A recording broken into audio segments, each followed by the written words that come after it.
So, in fact, what is the theoretical limit on how much we can remember?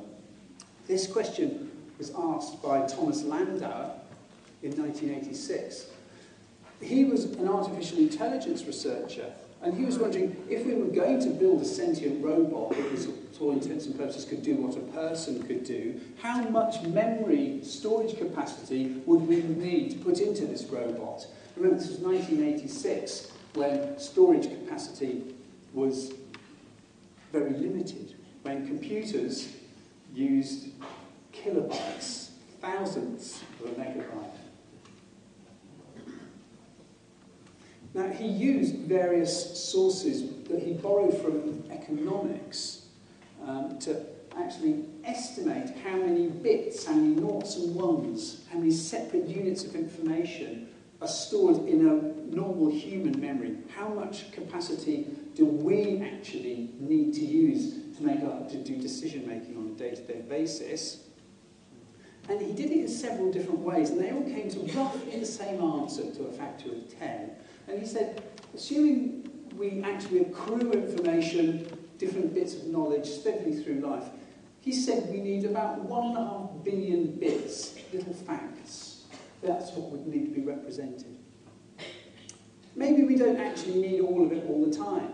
You don't need now to remember the name of your first teacher. Perhaps you do. Maybe you don't need the name of your second teacher or your third teacher.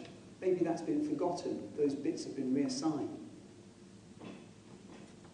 Maybe some of the stuff we remember, we really don't need to remember. If you do remember the name of your first teacher, why? We can forget that now. It's not going to be important. We could reuse that bit of the brain. So maybe we only really need 500 million bits. Now, how much is that?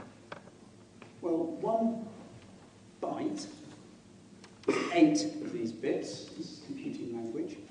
So a kilobyte is actually 1024, not 1,000. So it's 8,000 and some bits. That's 1K. If we go up to a megabyte, well, that's 1,024 kilobytes. So we're up now to slightly over 8 million bits. 1 gigabyte, again, we multiply by 1,024, we're up to 8.5 billion bits.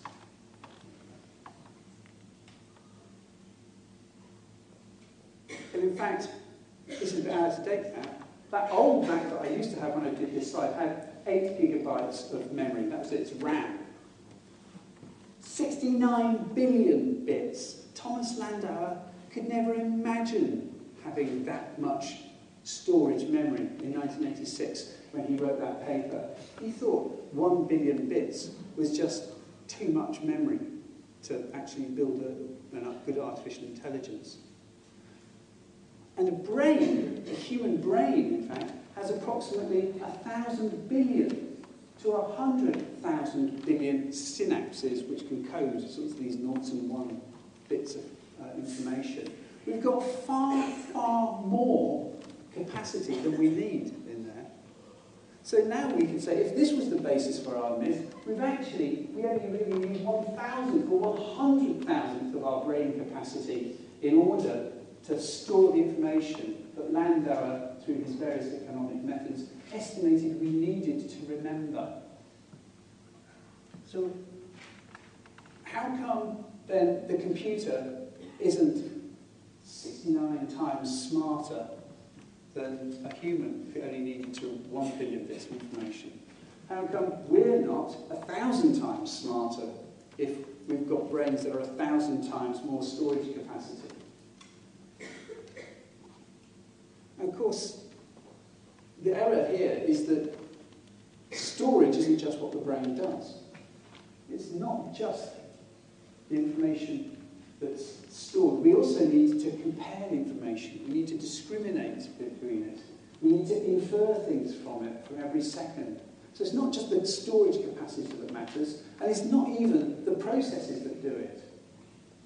We need to do all of these things all together. That's what the brain is doing. 99.9% of it is actually moving the information around, representing it in different ways, comparing it, adding it together, processing actively all of the time. And that's why your brain gets so hot and needs so much energy. It's not just capacity.